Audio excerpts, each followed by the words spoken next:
السلام علیکم۔ انسان جنات سے خوف کیوں کھاتا ہے؟ حضرت سلیمان علیہ السلام نے جب ملکہ بلقیس کا تخت منگوانا چاہا تو وہ تخت کوئی 2000 کلومیٹر دور تھا۔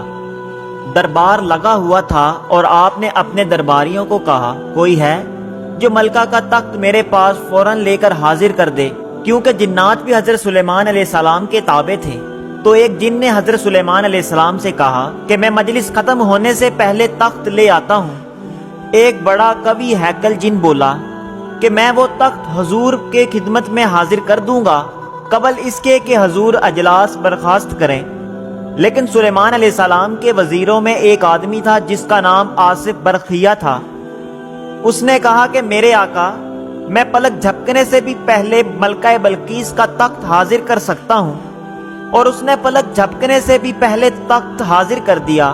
ایک شخص جس کو کتاب الہی کا علم تھا کہنے لگا کہ میں آپ کی آنکھ کے جھپکنے سے پہلے اسے آپ کے پاس حاضر کیے دیتا ہوں۔ جب سلیمان علیہ السلام نے تخت کو اپنے پاس رکھا ہوا دیکھا تو کہا کہ یہ میرے پروردگار کا فضل ہے۔ اب بتائیں کہ جن کے پاس زیادہ طاقت ہوئی یا انسان کے پاس؟ سوال یہ پیدا ہوتا ہے کہ یہ شخص ایک جن سے کیسے اتنا طاقتور تھا کہ آنکھ جھپکنے سے پہلے تخت کو 2000 کلومیٹر سے لے آیا۔ اب یہاں پر مفسرین نے لکھا ہے کہ اس شخص کے پاس اللہ رب العزت کے ناموں کا یعنی اسم اعظم کا علم تھا، جس کے ذریعے وہ تخت اٹھا کر لے آیا۔ اس سے ثابت ہوتا ہے کہ انسان کے پاس زیادہ طاقت ہے اور اصل طاقت علم میں ہے۔ آپ کے پاس پانی کا ایک گلاس ہے اور آپ اسے پینے سے پہلے صرف ایک دفعہ بسم اللہ الرحمن الرحیم پڑھ لیں تو پوری کائنات کے جنات کی جتنی بھی اقسام ہیں سارے کے سارے جمع ہو جائیں، بشمول ان کے سردار ابلیس کے، تو وہ پانی کے گلاس کے اندر شامل نہیں ہو سکتے۔ اب سوال یہ ہے کہ جب انسان جنات سے اتنا طاقتور ہے تو پھر انسان ڈرتا کیوں ہے؟ اس کا جواب یہ ہے کہ جب انسان جنات سے ڈرتا ہے تو یہ ان پر حاوی ہو جاتا ہے، کیونکہ قرآن میں ہے بعض بنی آدم بعض جنات کی پناہ پکڑا کرتے تھے اور اس سے ان کی جنات کی سرکشی اور بڑھ گئی تھی۔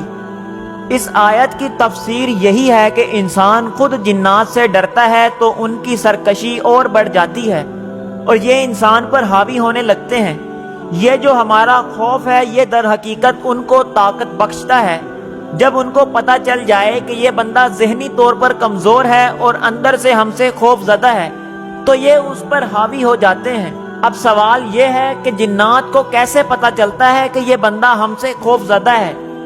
تو اس کا جواب یہ ہے کہ ہر انسان کے ساتھ ایک جن پیدائش سے لے کر موت تک ساتھ رہتا ہے جس کا نام کرین ہے، اور کرین کو آپ کے ایک ایک اچھے برے عمل کا پتہ ہے، یہاں تک کہ آپ کی عادت اور فطرت کا بھی خوب پتہ ہے، اور عام روزمرہ حالات میں جو ہم باتیں کرتے ہیں یہ کرین سنتا ہے کہ یہ اندر سے ہم سے خوف زدہ ہے یا نہیں، اور جنات کرین سے معلومات لے لیتے ہیں۔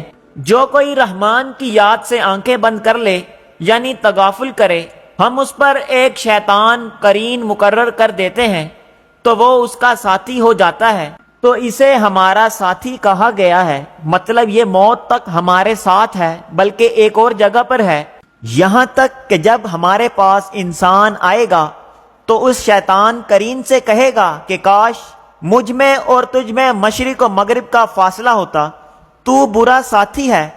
تو جنات سے خوف ہم خود محسوس کرتے ہیں تب ہی وہ ہمیں ڈراتے ہیں، ورنہ ان کی اپنی کوئی اوقات نہیں ہے۔ اور اگر ہم اللہ کے راستے پر چلنا شروع کر دیں اور اللہ کے بندے بن جائیں اور اس کی عبادت کرنا شروع کر دیں تو یہ ہمارا کچھ کر ہی نہیں سکتے، کیونکہ شیطان نے اللہ سے خود کہا تھا کہ میں تیرے بندوں کو گمراہ کروں گا، لیکن جو تیرے بن جائیں گے ان پر کچھ بس نہیں چلے گا، ان میں جو تیرے مخلص بندے ہیں ان پر میرا قابو چلنا مشکل ہے۔ اور اللہ نے بھی فرمایا کہ جو میرا بن جائے گا اس پر تیرا زور چل ہی نہیں سکے گا، بے شک میرے بندوں پر تیرا کچھ قابو نہیں سوائے ان کے جو بد راہوں میں سے ہوں گے اور تیرے پیچھے چل پڑیں گے۔ جزاک اللہ۔